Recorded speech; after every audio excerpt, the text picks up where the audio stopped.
Welcome back. It's the Pat and Jer podcast. We're on like episode 5 or something. Maybe not. Maybe whatever. It doesn't really matter. We're just talking. We're good friends. We like to talk weekly to catch up, and we think other people might enjoy our conversations. I usually just come up with something that I want to talk about, and then I just bring it up, and Pat will respond, and we see what happens. So this week, and this has been something that's been on my mind a little bit, but I guess it got more popular last week with the news out of New York. Drug legalization, most particularly cannabis, but I feel like the trend is kind of moving towards more and more drugs over time, or at least decriminalizing them. A lot of the decriminalizing bills have psilocybin involved as well. A lot of the legalization ones do. They have it decriminalized, not like included in the legalization. Oregon, I think, legalized like all drugs or decriminalized all drugs. I believe Denver decriminalized quite a few as well. I generally like the idea of decriminalizing. I'm not against decriminalizing. I love decriminalizing. I'm generally for the idea of legalizing as well.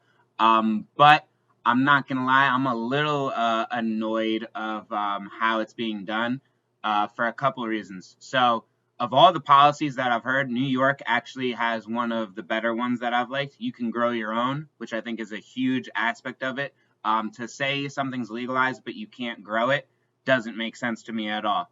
So having the ability to grow it definitely should be included, and New York did that as well. They have a big part of it, of the bill, goes towards releasing nonviolent offenders and erasing their records. I'm like blanking on what the word for that is. Expunging their records. Yep, exactly. They also have like money going towards communities that have been not benefiting from this drug war for so long to try and make up for it a little bit. So they have a lot of good things. But I don't like it for a couple reasons. One, it shouldn't have like many restrictions at all. I feel like if something's legalized, it should be treated just like soda is, or just like apple juice is, or just like a vitamin is. If I want it, I should be able to buy as much as I want of it. If I want it in this form or this form or this form, doesn't matter. I should be able to get it. And there shouldn't be any extra restrictions of who can sell it or who can buy it or how you can buy it and all of that. I just think that ends up making it so that rich person 1, 2, and 3 end up controlling the system and controlling all of the money. Still better than before, but it's just not a good situation. You don't have as many good products and all of that. And as clean products. Then my last thing before I get you, I don't like to talk for so long, sorry, but I don't like that. I've been talking shit on Cuomo for more than a year, actually, before COVID. And then when COVID happened, and I like to preface this a lot, I don't like Donald Trump. A lot of people think like when I defend aspects of it, or I like talk bad about like people who talk bad about him, I'm defending Trump. I'm not. I hate Trump. But I feel like a lot of people just gravitated towards Cuomo only because he was talking a lot of crap on Trump. And while it was happening in April, I wish I wrote more about it, but I would tell people, maybe I did right. I should like look around some of my posts. But Cuomo is basically a little version of Trump.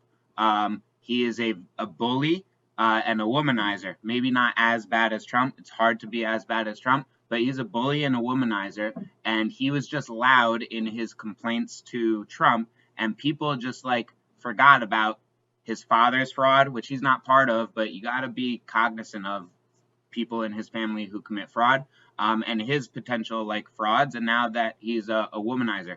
I feel like the legalization is just a distraction from that, and that's a little bit annoying. Legalization should have been done a long time ago, and it shouldn't be done to distract from other things. It should be done because it's the right thing to do. Let's hear your thoughts, Pat. Yeah, I mean, likewise, a lot of the reopenings that are happening in New York are a distraction as well, but that's a whole nother thing. And, true. So he's, he brings up, he does one good thing, as far as legalization, but then, risks the health and safety of communities all over New York with the other. But so I agree with you. I think that if you're going to legalize something, yeah, like everybody should be able to grow it and consume it how they want to. For individual use, I agree with you. I think there should be very little, kind of roadblocks or whatever to like growing in your own home, in your own yard, whatever, consuming for yourself. I'm a big proponent of, consumer safety. So I think that there should be consumer safety mechanisms in place for the sale of it. Mm-hmm. So I'd like that to be not heavily regulated, but with an eye towards health, cleanliness. I agree with you, and I don't want to cut you too much because talked for so long. But would you say that there's consumer safety in alcohol, and that it's done well? I mean, alcohol, in my opinion, alcohol is inherently dangerous. So I think just alcohol being legal and then available to anyone, over the age of 21 is an inherently dangerous prospect. Yeah, like I just feel like bars aren't supposed to serve you when you're wasted, but like I've never seen that rule applied. Absolutely. No, I absolutely agree with you. I think that brings a larger conversation in how consumer safety in this country is absolutely ignored across the board. And so I wouldn't want pot to be treated any more or less strenuously than other aspects, but that doesn't necessarily make it right that there are industries that aren't regulated, that there isn't a recognition of the reality. For instance, people are constantly being overserved and then driving away from bars and restaurants. Okay, as far as it's just it's a part of human behavior that as you drink, your decision-making process go down.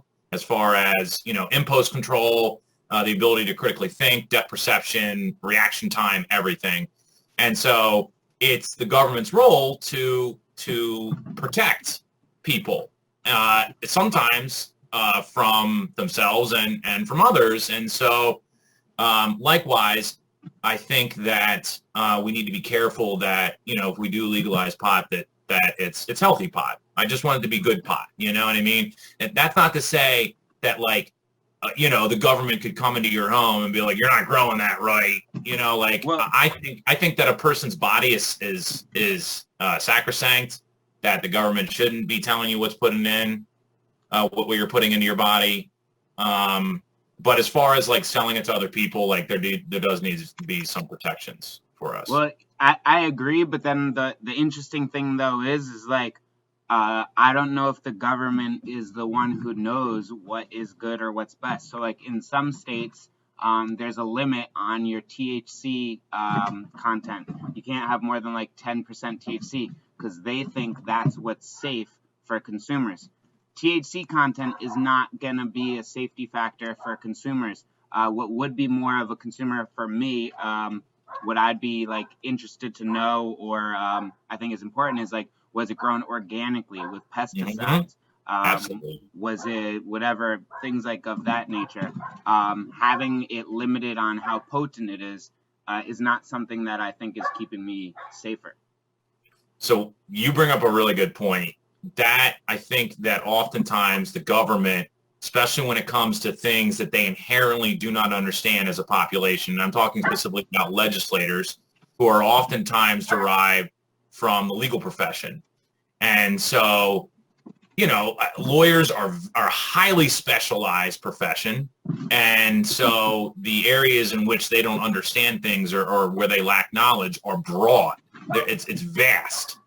And so I think the legislature cannot be the sole deciding body. It would take activists, consumer protection groups, botanists, agricultural reform activists, all sorts of individuals, food and safety type individuals coming together as a collaborative. Now, that is a incredibly naive and idealistic vision of how a law would be made, but I think if we were going to do drugs right, as far as legalization, we would have to be collaborative because, lawmakers don't know. Like you said, Jared, like, they don't even know, like, what pot is. They don't understand cannabis. They don't understand the difference between indica, sativa. They don't understand THC. They don't understand. A lot of consumers don't even know.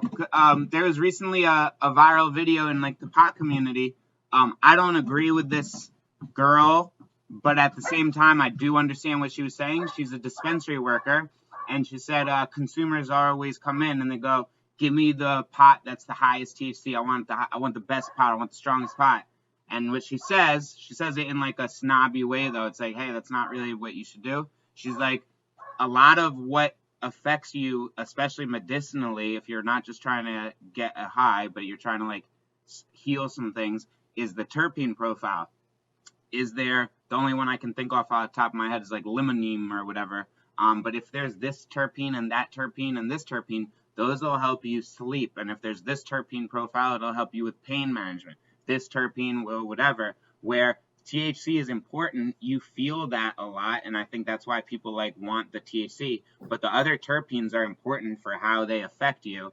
And yeah, I think a lot of consumers don't even really realize that. And then what you mentioned, hey, Brownie, a lot of consumers like maybe know sativa or indica. That's a start, but there's a lot more involved, which also actually like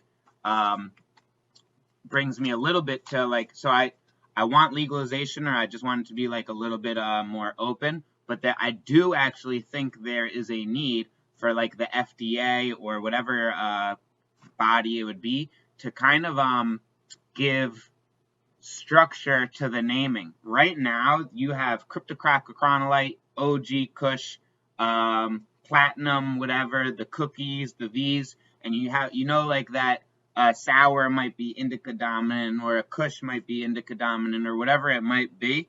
But there should be, I think, a governing body that kind of says, like, this is how things are named, and this is how things are named. So you kind of know when you go into a dispensary in California, or you go into a dispensary in New Jersey, you go into a dispensary in New York, that the name that you're getting is an actual thing. You're not just getting what some grower decided to name orange cookies. Like, it's actually, this is the orange cookies. There's a genetic profile to it, which I think is on its way now that we're working towards legalization. Brownie, what do you think about legalization?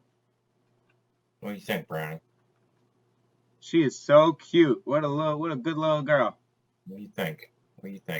I think Brownie would probably say that, I think like philosophically too, we're kind of getting to it. We talked a lot about regulatory structure and like kind of how this is executed, which is kind of the devil's in the details, right? Right. But I think philosophically, the majority of adults realize that they should be able to dictate, what they're consuming, how much of it, the brands, the stuff, all that stuff like that. And I think as far as the government's role would just be to make sure we're getting the best quality stuff and that we know what's in it. I mean, like that's essentially should be their job. The rest, should be on the market. It should be the market, for sure. And I think the consumers will based off of what they want, and that will kind of dictate things. But it is important that there are certain considerations that are made in order to make sure that things don't get out of control. For instance, the whole like how much you can grow and like who can grow and stuff like that. As far as the sales aspect, look what happened in Oregon when it was like the Wild West out there, and they ended up having vast quantities of cannabis like rotting in barns and stuff because they didn't regulate, how much was coming to market and when, and surplus of a product can have devastating effects. So I think that, it's naive to think that the market will take care of everything, but it's a balance, right? And oftentimes it's kind of like you have to do an experiment and you got to see what works, what doesn't. I think what's interesting, because I think we both kind of agree on the philosophic part of like, legalization of pot. I wonder where we go from here with pot, but also with other drugs. And you mentioned kind of some of the other drugs. I think psilocybin is gonna move very, very, very quickly. I've been following it quite a bit, so maybe that's why I think it. But I feel like I'm seeing more and more studies because there's a lot of medicinal benefits there seems to be with mental health for psilocybin, and I can't help but think mental health is going to be a serious issue in the coming years, where that we might see psilocybin and be like, yo, we don't even need to test it too many more. We got to just try it because we need like anything we can do right now. So I think that's going to be a close second, and I think there's a lot of value in that. I hope all drugs come next because I don't know if there's a lot of value in a lot of drugs, but I don't think there's value in making them all legal. There should be education and like policy to helping people if they get addicted, but not necessarily like criminalizing someone for anything, whether it be cocaine, crack, heroin, meth. They're all, to me, kind of the same. I listened to a book. I'm listening to a book, I think, by Terrence McKenna, and basically argues that like heroin is actually like is looked at a lot worse than it actually is because you see it on the street and like the people are like slumped over or whatever. But he brings up a point that I've kind of thought something similar to before. And I definitely like agree with it. And I don't understand. It alludes to something we actually mentioned too. Alcohol is the most dangerous drug. Yes, it is. And like right now in Philadelphia, I don't want to talk too long because we should we'll wrap this up. Well, maybe we'll talk about this more next week. We'll have I'd love to segue. But there's like safe injection zones that are being promoted or proposed in certain areas of the city. A lot of people are saying, no way, we don't want that. A lot of those people don't mind having bars in their neighborhood, though. Bars kill a lot more people than heroin. Alcohol kills more people than heroin. And that's just an interesting thing that people are so adamantly against safe injection zones to try and help people get away from this thing that they don't want to do anymore. That's killing less people than alcohol, but people want bars in their neighborhood. More the better. But it's loud and it's destructive. It doesn't really correlate to me. I know. It doesn't make any sense, man. And that's kind of where like socialization and integration of stuff, the proliferation of things in our society and how it's seen and who they see it in relation to goes a long way towards informing people's, conclusions. And if you grow up with alcohol and cigarettes being perfectly acceptable in society, then you're not going to think it's a big deal. But, crack and heroin, while dangerous, that's the point here, is that they are dangerous. All drugs are incredibly dangerous. Oxycontin is incredibly dangerous. Putting a person under general anesthesia is incredibly dangerous. Like, that's why you want to have highly specialized, educated individuals dictating kind of the rules of the road and educating people. And there's plenty of treatment for those that kind of go off the rails with them. But let's face it, you make something illegal, you create a black market for it. There is no possibility of regulation. There is no possibility of general education. There is no possibility of confirming what are in these substances, what they actually are. And so bring it into the light. Let's bring it into the light. Let's save a bunch of money from locking people up for simply putting a substance in their body. And with one fell swoop, we will take away the biggest financiers of drug cartels and terrorist organizations around the world. I'm for it. Pat, that's a great way to close. I love it. It was so awesome to talk to you as always. It was so nice to get to see my little brownie too. Love seeing her cute little face. And I will make sure, or I'll see you next week. Awesome. Have a good rest of the night. Tell your family I say hello. And I'll see you soon, baby. Love you. See you soon, bro.